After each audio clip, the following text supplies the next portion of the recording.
baka si Lapu-Lapu ang may gawa. Si Lapu-Lapu ang may gawa. Nadamay si Lapu-Lapu. Okay, dito naman tayo mga ka-GP. Para naman na kahit papano maging masaya ang linggo nyo. Dito tayo magti-trip. Diba?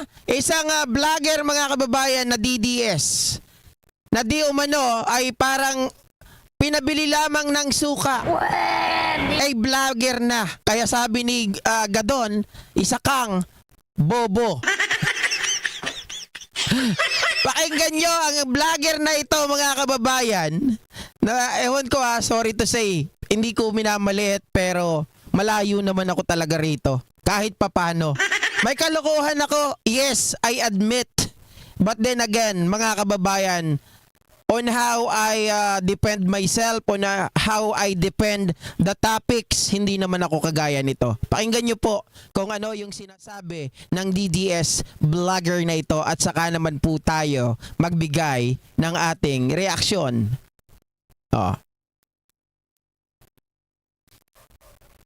Ay, hold on. Teka lang. Pinabili ng suka.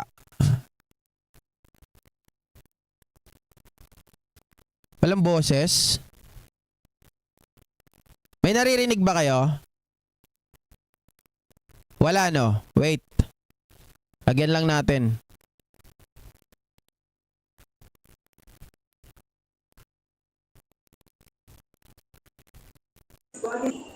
Ewan ko lang kung makalusot sa Congress yung batas na isinusulong ni Congressman Pulong na lahat ng nasa gobyerno ay magpa-hair follicle drug test kada 6 months. Kilala nyo ba yan, vlogger na yan? Sa DDS? Kilala nyo? Meron na. Meron na. Wala pa rin? Huwag nyo ako niloloko meron na. Ulitin ko. Anong wala? Meron na to. Ulitin ko. Ewan ko lang kung makalusot sa Congress yung batas na isinusulong ni Congressman Pulong na lahat ng nasa gobyerno ay magpa-hair follicle drug test kada 6 months. Okay. Ngayon, Hindi po yan si PL. Hindi yan si PL, mga kababayan. Dati ko lang yan tinuruan. Tinuruan mag-vlog. Hindi ko tinuruan mambudol. Oo. Noong panahon ng eleksyon, nanonood lang sa amin yan. Tapos nakipagkita sa Comelec. Tapos biglang magbablog na rin daw siya. Okay, mag-vlog. Tinuruan namin. Tinuruan ko. Ng pagbablog. Ng tama. Hindi ko alam kung bakit anong nangyari sa batang to. Mamaya sabihin ko kung sino. mga kabayan, dahil drug test ang pinag-usapan dyan, kasi kung ikaw isang tao ka na wala kang tinatago, kumbaga sa sarili mo, at alam mo na hindi ka gumagamit ng pinagbabawal na gamot, dapat malakas yung loob mo na mapa-drug test. Pero yung mga may tinatago na maaaring gumagamit, takot magpa-drug test yung mga yan. Ibig sabihin, gumagamit si Digong. Pinasok ko yan sa live niya kanina, hindi binabasa yung aking mga comment. Sabi ko, ibig sabihin, takot si Digong magpa-drug test, di adik si Digong. Wala, ayaw mag-reply, mga kababayan. Si Pangulong Bongbong Marcos, 2 beses na, di ba? Si Digong 6 na taon, walay. Ang tinutukoy ko po na klaseng drug test ay hair follicle po, hindi yung ihi lang. Ito pa, may sasabihin siya. Bakit mo sabing hair follicle? Ano ang pinagkaiba ng hair follicle sa ihi?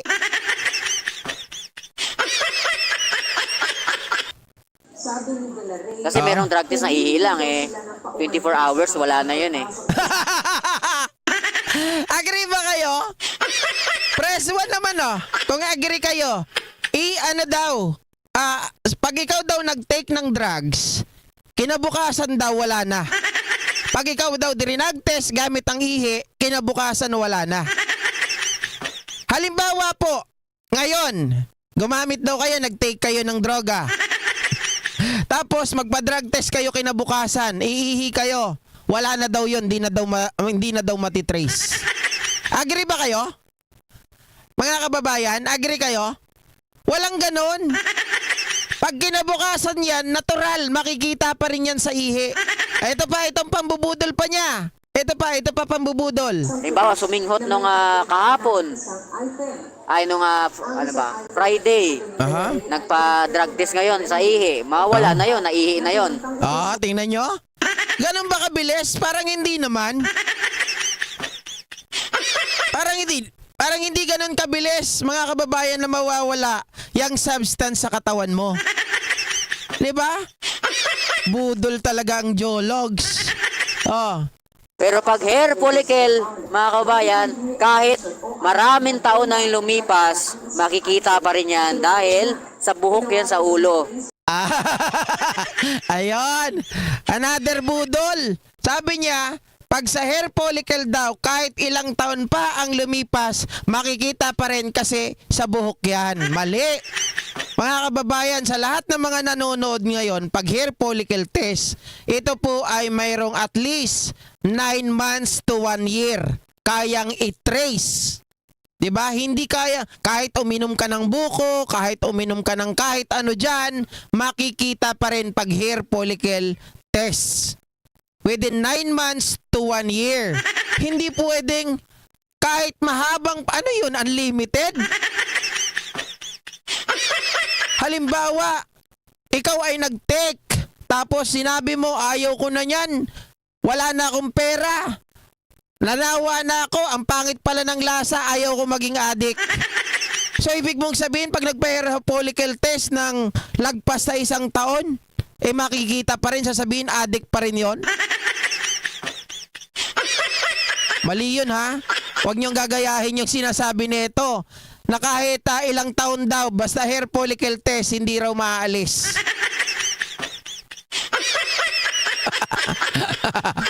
Adik ba? Grabe to, no? Diba? Ano sabi ni Cheche Bureche? Teka lang, ano sabi ni Cheche Bureche? Hindi, 9 months to 1 year ang ang hair follicle test kaya niyang matrace. Cheche Bureche. Yun po yun. Hindi lang 6 months. 9 months to 1 year. Okay? Siyempre, lagi kami, taon-taon kami nagpapakuha niyan. Hindi lang taon-taon, may random drug test pa kami. Kaya nga yung isang katrabaho ko dahil top 1 yun, mga kababayan. Diyos ko. Talagang literal yun. Yung boss ko, ang ginagawa niya, pag may random drug test, wag ka munang pumasok bukas ha. Baka mamaya madali ka. Sayang naman. Kasi yung boss ko nakikinabang doon. Lagi kaming top team. Laging top agent din yun. Number 1 sa Canada at dito sa Pilipinas. Tapos pag hindi yun nakatake, nako, lantang gulay yun. Tutulog-tulog. Diba? Diba yung pulburon dumidiretso sa utak yan Yung pulburon dumidiretso sa utak. Tangina talaga itong mga to. Mga kababayan. Just me, yung Marimar. Hindi yung dumidiretso sa utak. Nagkakaroon lang talaga tayo ng sinasabi. Correct me if I'm wrong. Ang pagkakaintindi ko kasi dyan, pag ikaw ay nasobrahan sa gamit, yun, nagkakaroon ng diferensya yung utak mo. Natutuyo, naapektuhan, nawawala ng hangin. Parang ikaw. Unitim po, hindi lang BBM. Yes po, nabudol po ako Oy, yes po. nabudol daw siya. Mga kababayan, paanong nabudol? Umepal ka nga lang sa Comelec. 'Di ba? Nabudol po kasi ako. Unitim po, hindi lang BBM sinuportahan ko, tambalang Marcos Duterte noong nakarang eleksyon.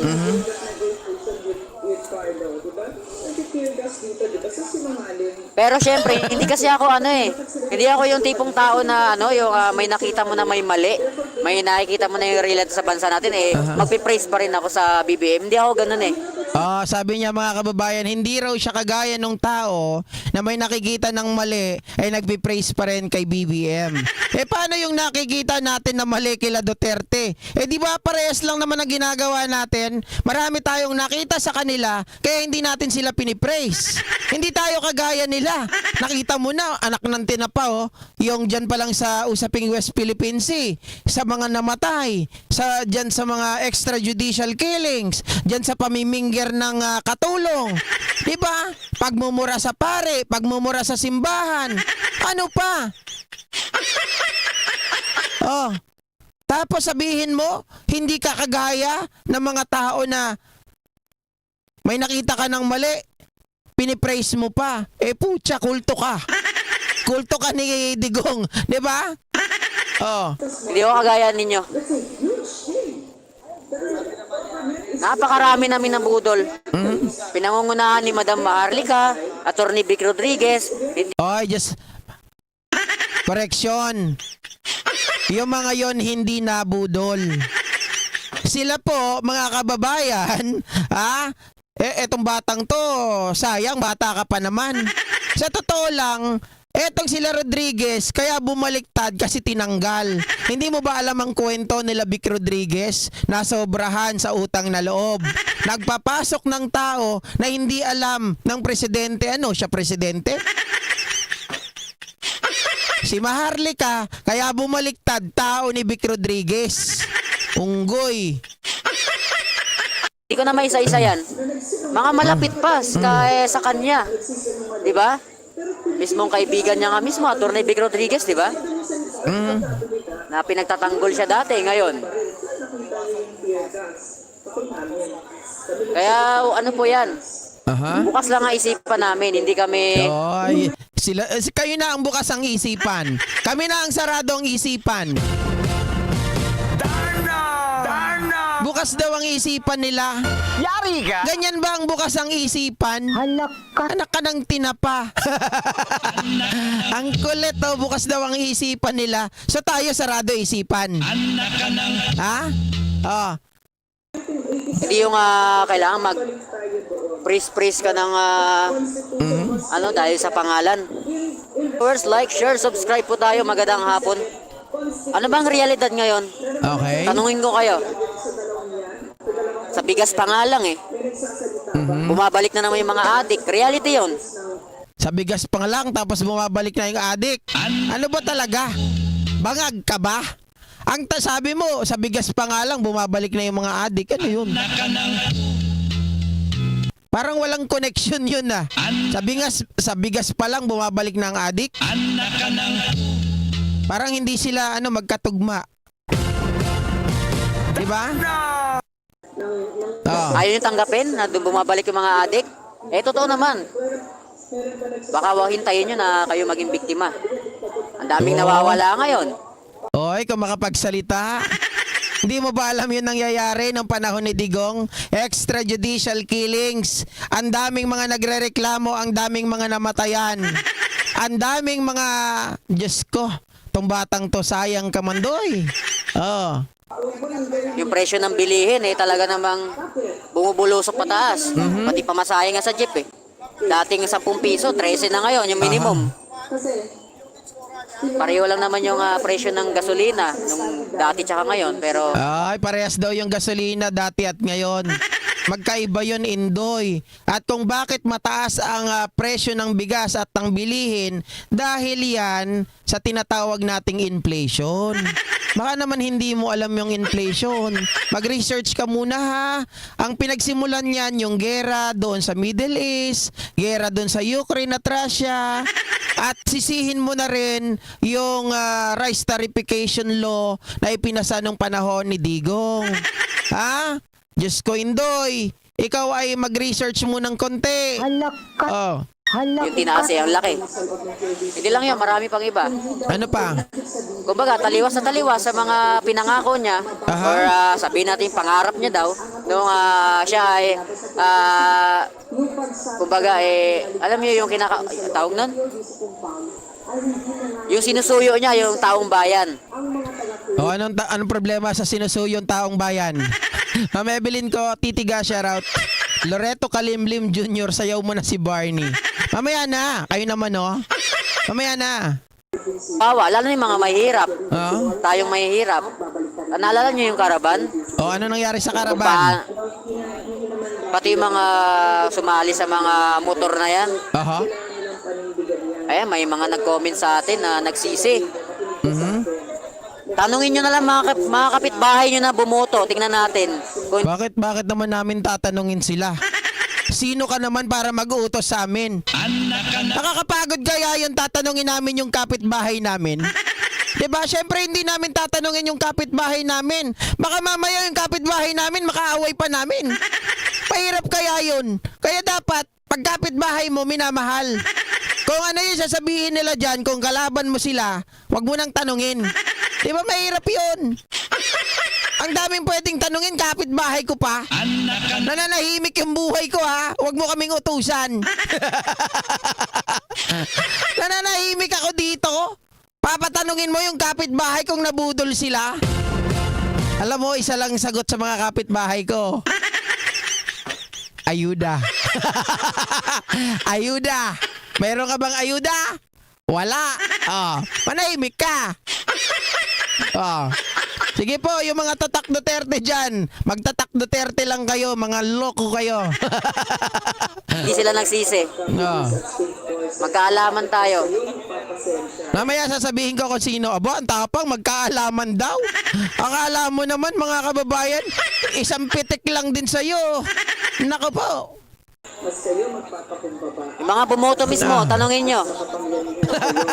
Sabi ni Cheryl, pakisipa nga yan, Sir GP, at sabayan ng Shenemet song mo.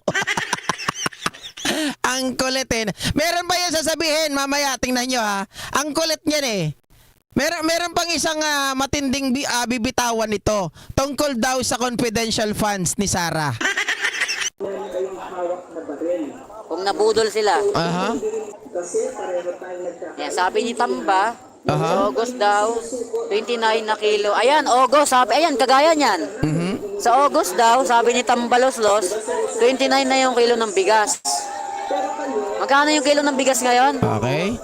Pinakamababa na siguro, 50, ganon. Ay, nakinig lang to sa sa Marites. Hindi nag-research. Ang sinasabi ni Speaker Martin Romualdez na bababa na presyo ng bigas ay yung NFA. 29 pesos dyan sa Kadiwa. Hindi niya sinabi 29 pesos ang presyo ng regular na bigas. Hoy! Gising! Oh. 'Di ba may murang bigas yung NFA? Mga kababayan. Diyos ko ha. Pero hindi na ano yan eh, yung medyo magandang klase, nasa 60 plus eh. Bakit kaya? May kinalaman yung smuggler, no? Smuggling. Feeling ko lang.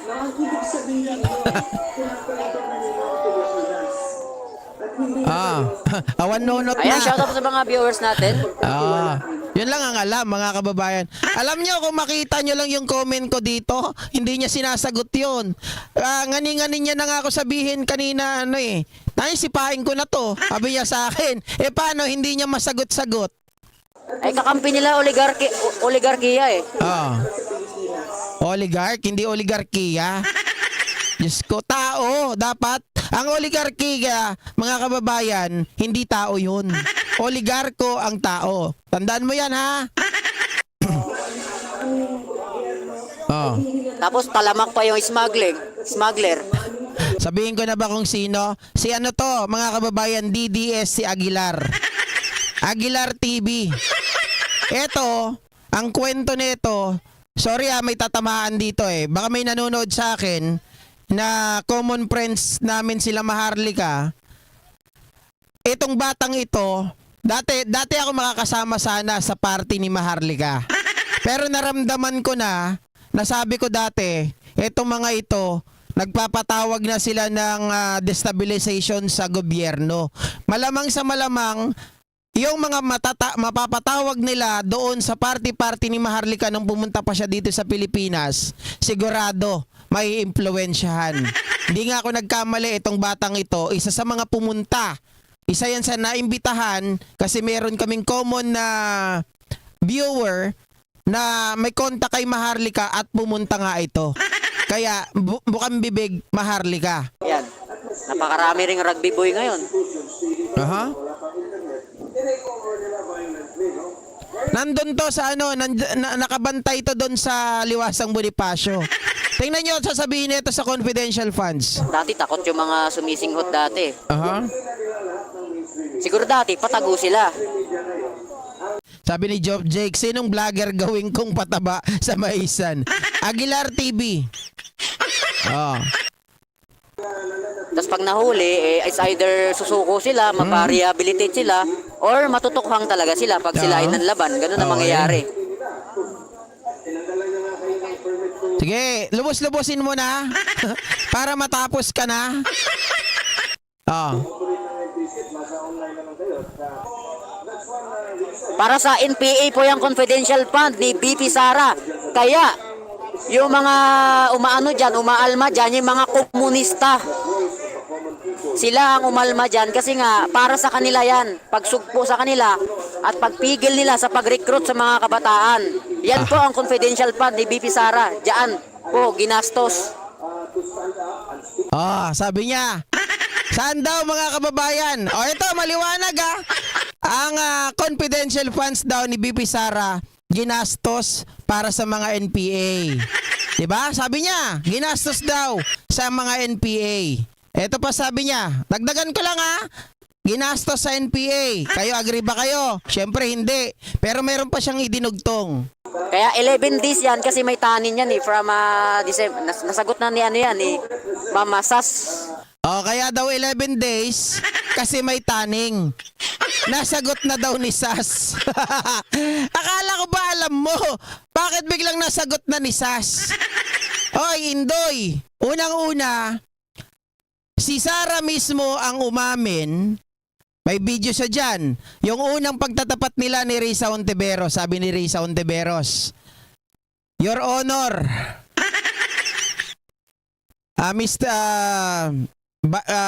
Vice President, sabi niya ganon, saan niyo po ginastos ang inyo pong pera na 125 million, sabi ni Sara. Ako po naman ay bago ako pumasok bilang vice presidente, ginagawa ko na po yan bilang mayor noon ng Davao. Ginaya ko lang po, ginagastos po ang confidential funds, ginastos ko po yan dyan sa feeding program, tanim program, at libreng sakay program. Di ba yun po ang sinabi nitong si Sara Duterte? Sa bibig ni Sara Duterte nanggaling kung saan niya po ginastos yung confidential funds. 3 yung sinabi niya. Pero ayon sa COA, merong notice of disallowance na 73 million. So, wala pong pinagkagastusan doon na para sa NPA.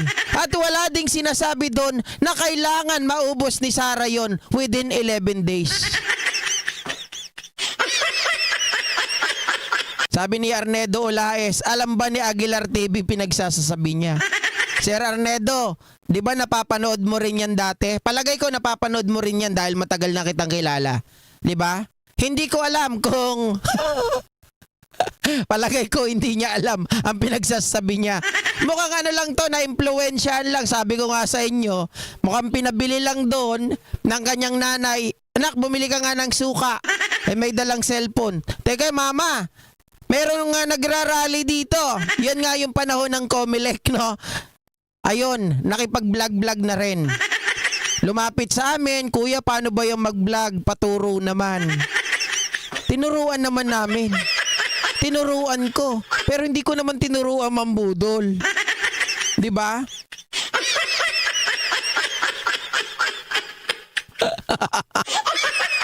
Grabe mga kababayan.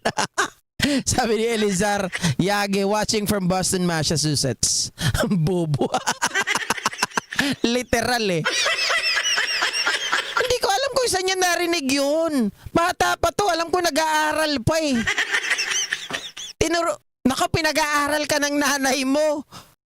Sayang yung pera pampaaral sa'yo. Tapos, hindi mo man lang ginagamit ng maayos. Mukhang pinag-aaral ka ng nanay mo.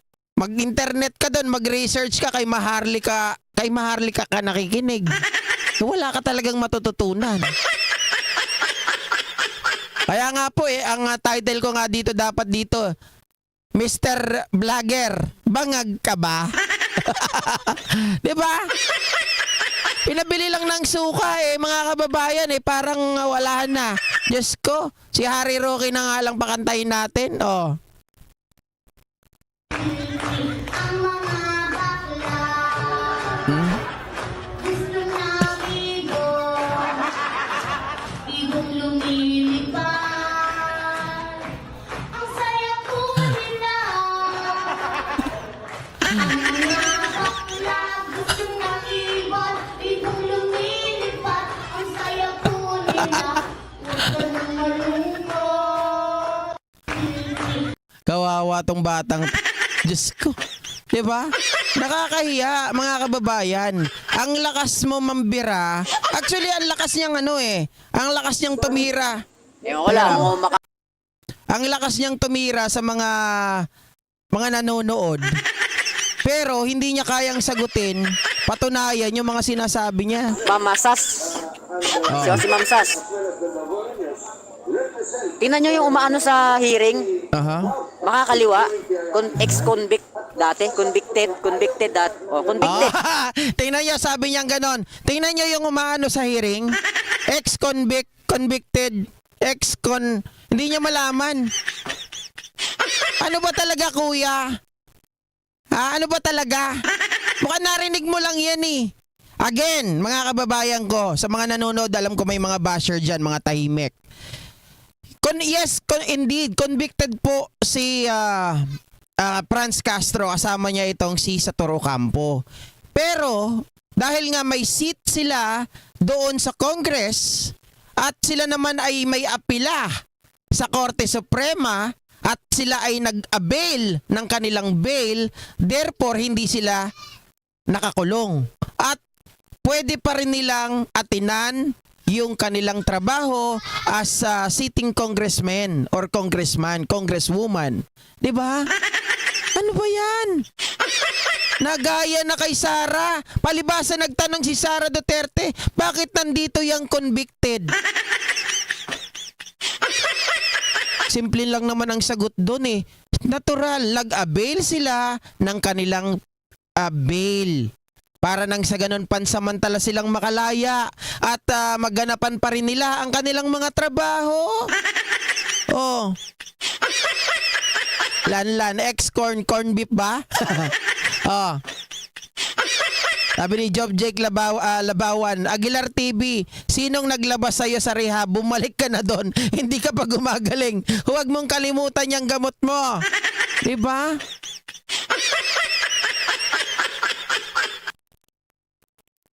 Totoo po, Ma'am Cheche Boreche 2.0, nanonood kayo?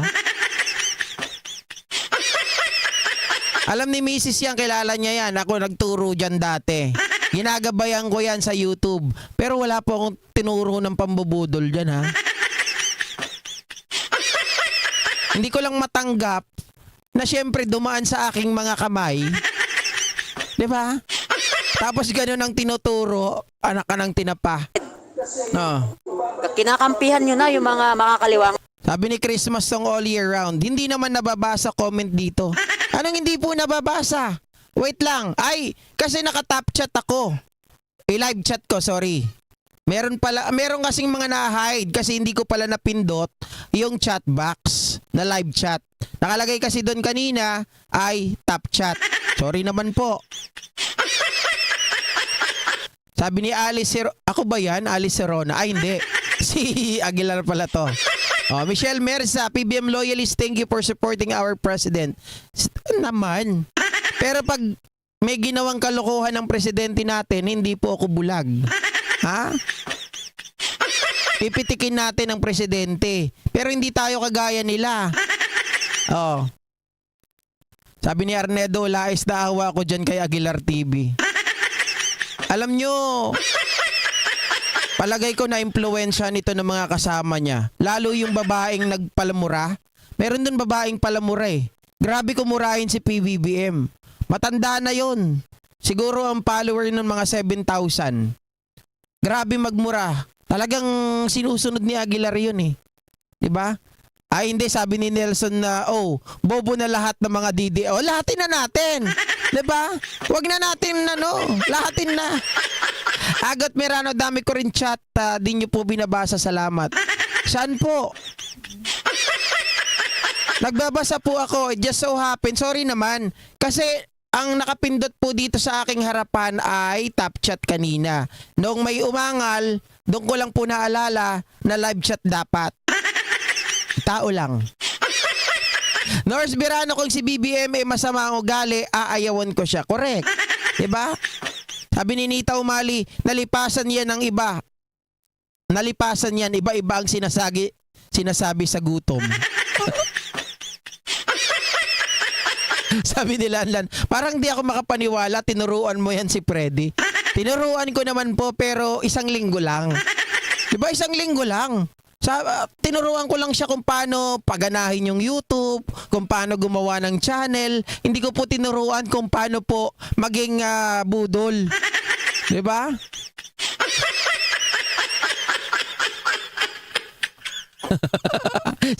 Kala ko ako sinasabihin ni Sharon na Alvarez.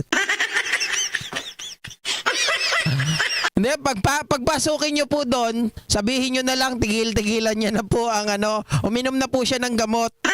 Ha? Rico Blanco, sabi ni Rosario Abalos, siya ng tunay na bangag ka, GB. Kaya nga eh. Ano ba, meron ba siya sinabi dito eh? Ngayon, dati alam ko ayaw nyo sa kanila eh. Dahil nga kinukontra nila yung mga Duterte, kakampihan nyo na. Pati si Trillanes, kampihan nyo na, Dilima. Yung mga dating ayaw nyo. Kasi nga kakampi ng administrasyon eh. Nagsanip puwersa na sila eh. Ang babaw ng argumento. Kaya namin ginakampihan sila Trillanes kasi nga dati akala namin si Trillanes buang. Akala namin may trililing. Pero yun pala, si Digong pala ang tunay na may trililing. Kasi noon, totoo naman, di ba? Nakapiring ang mga mata natin. Akala natin, napakatino ni Digong. Oh, yun pala, anak ka ng tinapa. Kaya kinakampihan natin. At sino naman gusto mong kampihan namin? Si Itok-Itok? Si Shiminet-Shiminet? Gusto mo kampihan namin yon? Eh wala ngang ginawa. Abogada pero hindi makasagot ng matino. Oh. Sabi ni Cora Vidal, sariling aral niya yun, sir. O tama. Kasi niya yun eh. Kumbaga, sabi nga nila, it's your choice. 'Di ba? Ladies' choice. Kaya lang, siya, iba yung choice niya. Nag-training pa si Totoy. Kakampi talaga naman tayo sa tama. Kaya yung mga pink at yung mga dilaw, kakampi na natin kasi nakikita nila si Pangulong Bongbong Marcos nagtatrabaho. Meron pa siyang sinabi dito, mga kababayan. Di ba?